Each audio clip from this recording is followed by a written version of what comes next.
தமிழகத்திற்கான மக்கள் பிரச்சினைகள் குறித்து எப்போது பேச போகிறீர்கள் என அண்ணாமலை கேள்வி எழுப்பியுள்ளார். கூடுதல் விவரங்களோடு இணைகிறார் நமது செய்தியாளர் லதா. வணக்கம் லதா. விவரம்.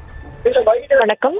முதலமைச்சர் அவர்கள் இன்று இந்தி திணிப்பு குறித்து ஒரு பதிவு ஒன்றை வெளியிட்டிருந்தார். அதனை ரீட்வீட் செய்திருக்கக்கூடிய அண்ணாமலை முதலமைச்சருக்கு பதிலடி கொடுத்திருக்கிறார்.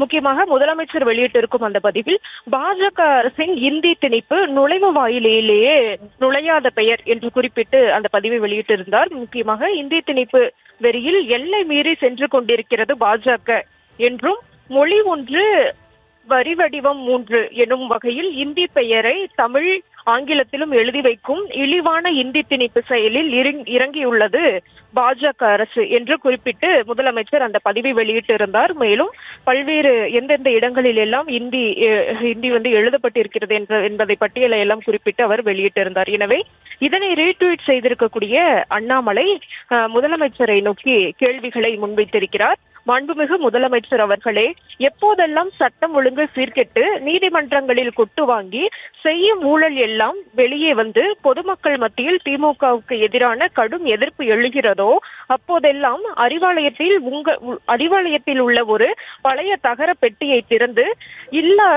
இல்லாத இந்தி திணிப்பை எடுத்துக்காட்டு என்று உங்கள் தந்தை சொல்லிவிட்டு சென்றாரா என்று முதலமைச்சரை நோக்கி அண்ணாமலை கேள்வி எழுப்பியிருக்கிறார். மேலும் இந்த ஏமாற்று அரசியல் அவர் காலத்தோடு முடிந்துவிட்டது.